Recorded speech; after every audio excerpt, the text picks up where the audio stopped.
Hey folks, welcome back once again to Indaba Africa. This is Chris, and today's topic is one likely to trigger folks on both sides of the aisle, left and right. Both views on this. I'm talking specifically about the conversation on Germany paying reparations to Namibia for the Herero conflict or Herero genocide that took place at the beginning of the 20th century. So with that, let's get right into it, get you up to speed on what's been happening, what the impacts are, and some commentary from others who are discussing the events. So Deutsche Welle has reported that Namibian President Hein Jakob has turned down Germany's offer of 10 million euros or $11.7 million for reparations for the genocide that was committed by the German Empire at the start of the 20th century.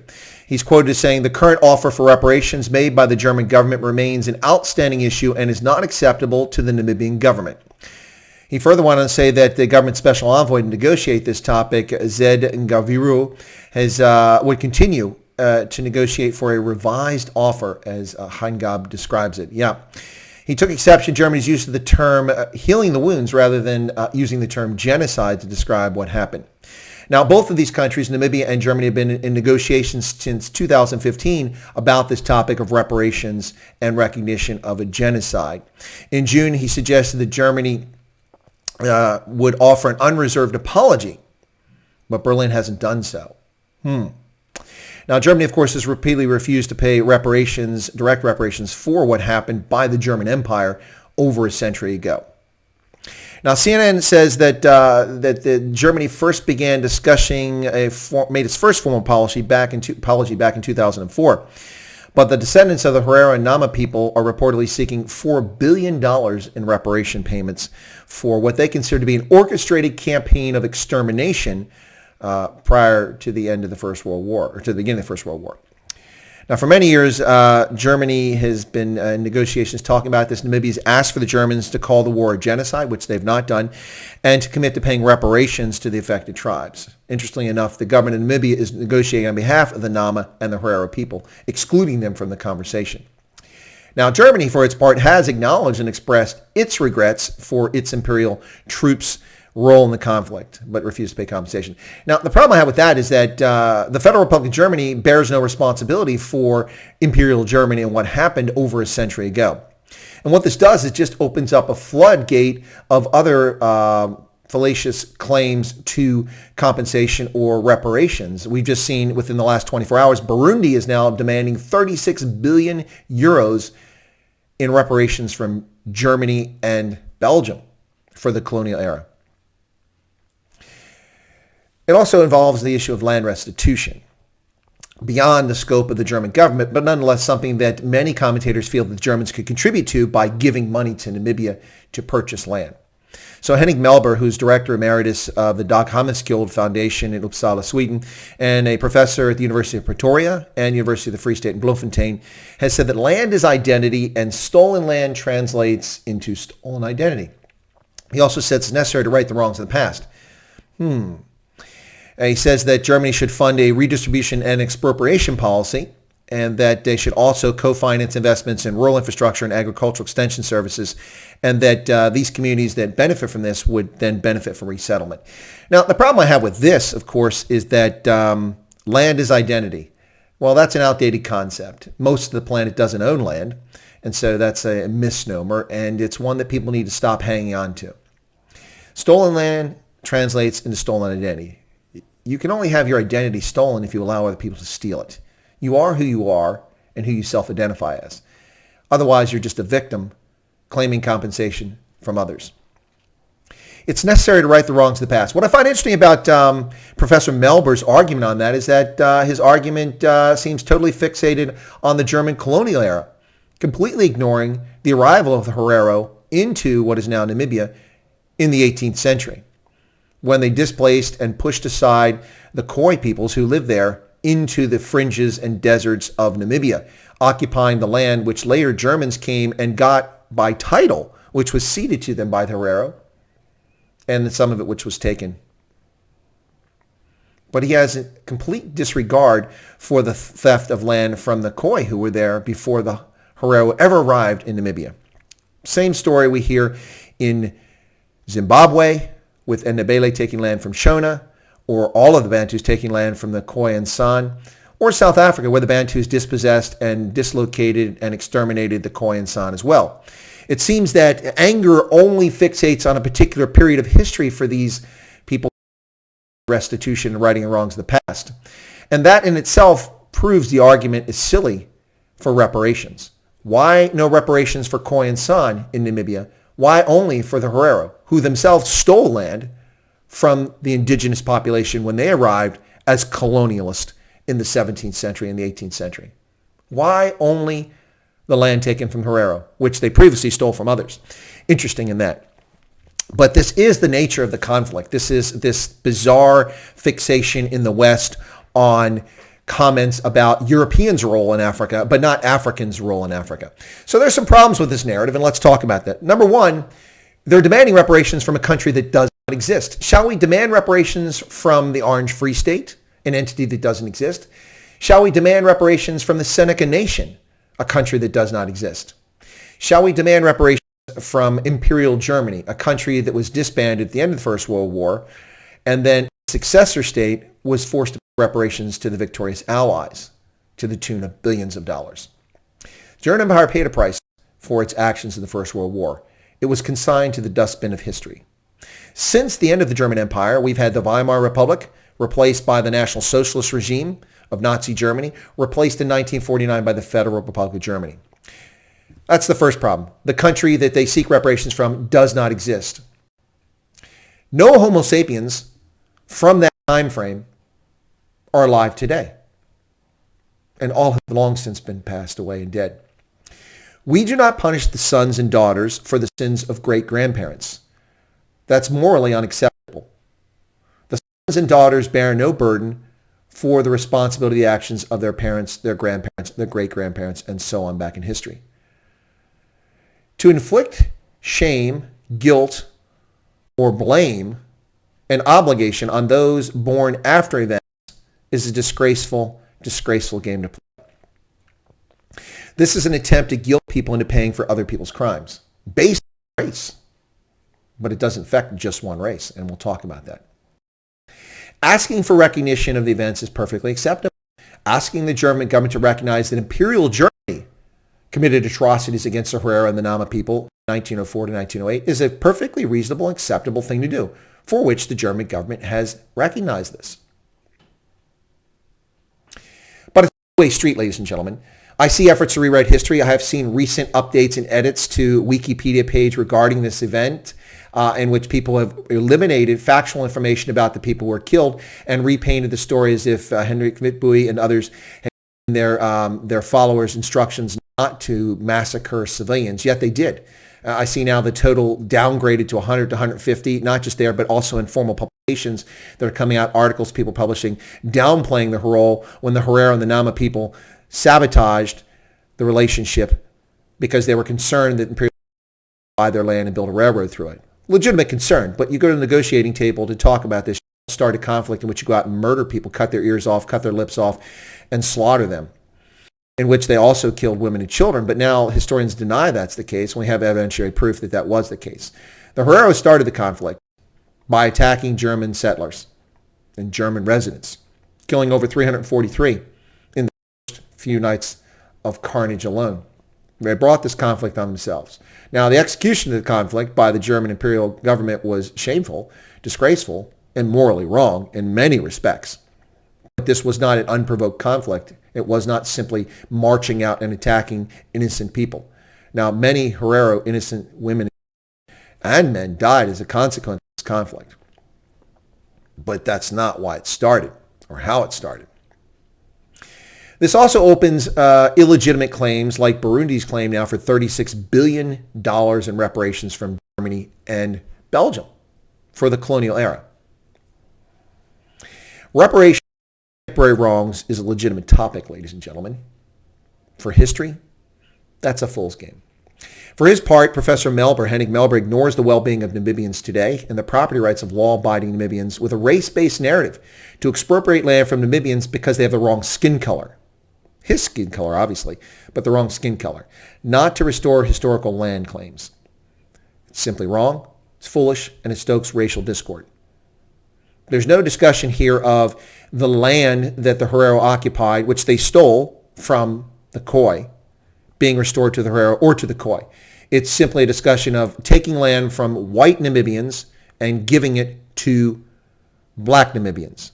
Well, black Namibians comprise a whole lot of different people. The Ovambo people, the Damara people, the Nama people, the Herero, many other groups comprise black Namibians.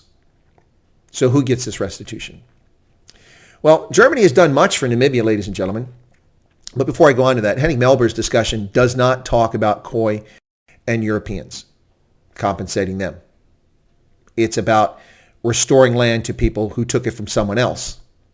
But that's the fool's game you can play here throughout history, ladies and gentlemen. You can play this game endlessly about who took what from whom and when, and where do you draw the line. That's why I say the reparations in a contemporary discussion are legitimate for something that has happened in recent history in which people are still alive. But going back in history and trying to guilt people into paying for something they had nothing to do with is ludicrous. Now, Germany has acknowledged the German Empire's wrongs in a conflict that began 116 years ago and 71 years before the founding of, or 71 years since the founding of the Federal Republic of Germany. So the Federal Republic of Germany, which came into existence in 1949, has been around for 71 years, had nothing to do with this. The system of governance wasn't the same. The people in power aren't the same. The people today aren't the people who had anything to do with that back then.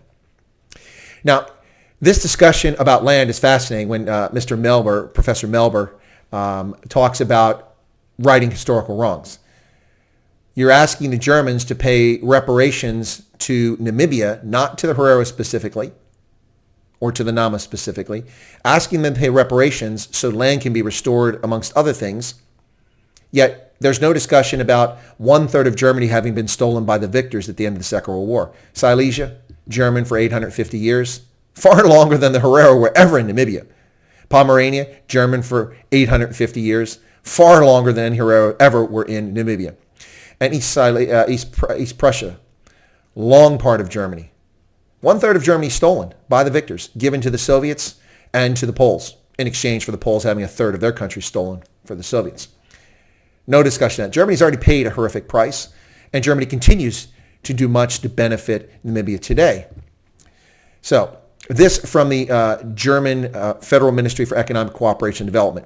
The German government acknowledges its special historic and moral responsibility toward Namibia and is firmly committed to strengthening further the special partnership and friendship between the two countries. This is also reflected in the level of development cooperation between Germany, provided by Germany. Germany is one of the country's biggest donors. The priority areas for cooperation are natural resources, management, sustainable economic development, and transport. Yeah, Germany, which purportedly it was offering 10 million euros compensation for this genocide, which is a joke. If the Germans offered that, shame on them. Number one, they shouldn't be offering reparations. They're not culpable. They're not responsible for this current government or the people today. By the way, ladies and gentlemen, the Federal Republic of Germany today has 900,000 black folks living in Germany. Many of them pay taxes and work. Most of them have immigrated to Germany since the end of the Cold War, when there were only just a few tens of thousands of black or mixed race Germans living in Germany. Today, 900,000 people of African descent living in Germany. Should they pay for this? Will there be an exception to their taxes when it comes out of their pay, the money that's taken by the federal government to compensate Namibia? For the 2-year period from 2017 to 2018, Germany spent 130 million euros in development in Namibia. Now, it's interesting that Professor Melber talks about getting the Germans to contribute to the investments in rural infrastructure and agricultural extension services. Well, I agree the agricultural extension services are lacking, and we've seen this from the few cases in which the Namibian government has used expropriation with compensation to take farmland from farm owners in the interest of the greater public good and not follow through with any extension services. We find the land fallow, disused, and the people living there as destitute or as poor as they were beforehand, but now having tenure to property which they do not use and it goes to waste, which undermines the agricultural health and the welfare and the economy of Namibia. Now, that agricultural extension service is something the government of Namibia has failed to provide. Now you expect the Germans to provide that? That's ludicrous. When the government of Namibia fails to make the effort to help its citizens, why should other folks be forced to pay for it? Now, One part of this discussion, which I haven't mentioned, which is critically important, is that it's interesting that the Herero and the Nama themselves have been excluded from these negotiations. The government of Namibia negotiates on behalf of Namibia. It says it does so on behalf of the Herero and the Nama, but does it really? They feel excluded from this process. They want an apology, which Germany's already given. They want recognition of the conflict, which Germany's already given, but they want the term genocide to be attached to it. The Germans refuse to. And I don't see any objections to calling it genocide. It certainly appears to be a situation in which the Herero people, they attempted to wipe them out. That would be a genocide. So I have no objections to the term genocide. And they want reparations, which is ludicrous, absolutely ludicrous. If this was 1925, yes, reparations would be in order. But not 2020. No. So will the Herero pay reparations to the descendants of the Khoi from whom they stole land and cattle in the 17th and 18th centuries, and the San? Will they do that? Somehow I doubt that topic will come up. So who benefits from this? If this is done, who benefits, ladies and gentlemen? Will it be black Namibians? As I said, there are many different groups there, most of whom are unaffected by this conflict. Do they benefit from reparations from Germany? No. The colonial era is not simply the Herero conflict or the Herero genocide. It's far larger than that. It starts around 1885, and if you go back before it was a colony of Germany, you have German missionaries present and traders in German Southwest Africa, what became German Southwest Africa, for decades prior to that. Missionaries spreading Christianity and traders trying to do business there. So the influence of Germans was there long before it became a colony.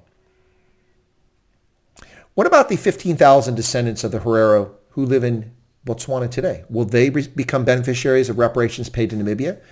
They have a better claim to it than most black Namibians. They're actually Herero. The 1,000 or so who somehow survived the carnage of the Omahaki Desert when they were encircled, wells poisoned, desperately dying in the desert.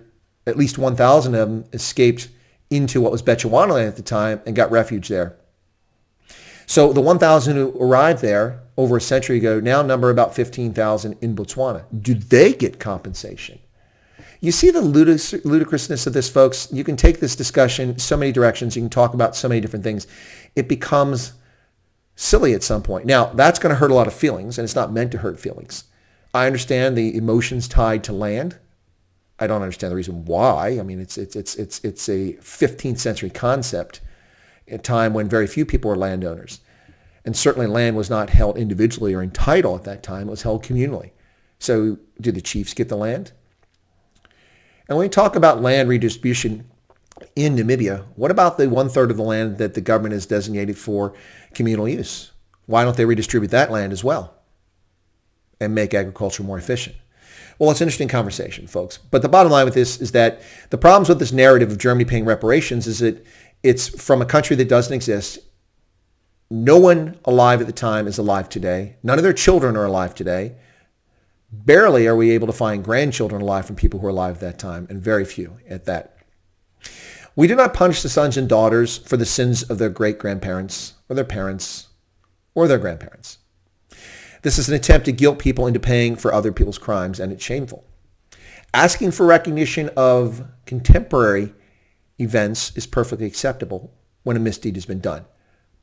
But that's a two-way street.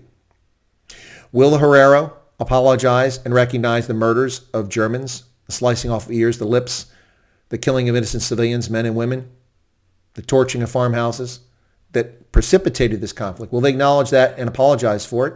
The descendants today of the Herero who committed that then. To me, they bear no guilt for the actions of those people either. They're only remotely related to them. They don't bear guilt for that. But it's a two-way street. Will the Herero apologize to the Khoi San for dispossessing them of their cattle and their land in the 17th and 18th centuries? No, we won't talk about that. And it opens up illegitimate claims for other reparations, like Burundi demanding $36 billion from Germany and Belgium for the colonial era. So there you go, folks. There are some thoughts on a very controversial topic. Germany and reparations to Namibia. My recommendation is the following: that Germany and Namibia move past this. The German government meet with the Nama and the Herero people directly, their representatives, and discuss this topic and acknowledge that there was a genocide against the Herero publicly by the German imperial government, and that The German government, at a sense of historical responsibility and desire to improve relations and help those less fortunate, would continue economic assistance to Namibia at the levels it's been doing, if not increased. And that would meet the needs of many people. But until you bring the Nama and Herero people into the conversation, until we look at compensation that's focused only on people who are alive, which is nobody, we're not having a serious conversation here. So there you go, folks. Controversy, Germany, reparations, Namibia, and my thoughts and views on that. If you're not a subscriber to this channel, take a moment to subscribe by pushing that subscription button, and also toggle the bell icon to be notified of my updates if you like, so that you're aware of these prepared videos and live streams, as well as leave a comment behind if you like. I'm sure this will touch a few strings, and there will be comments about this video. And finally, I ask you to smash the like button because it drives viewership. Thanks for your time. It was a complicated topic, and I hope that you found this informative.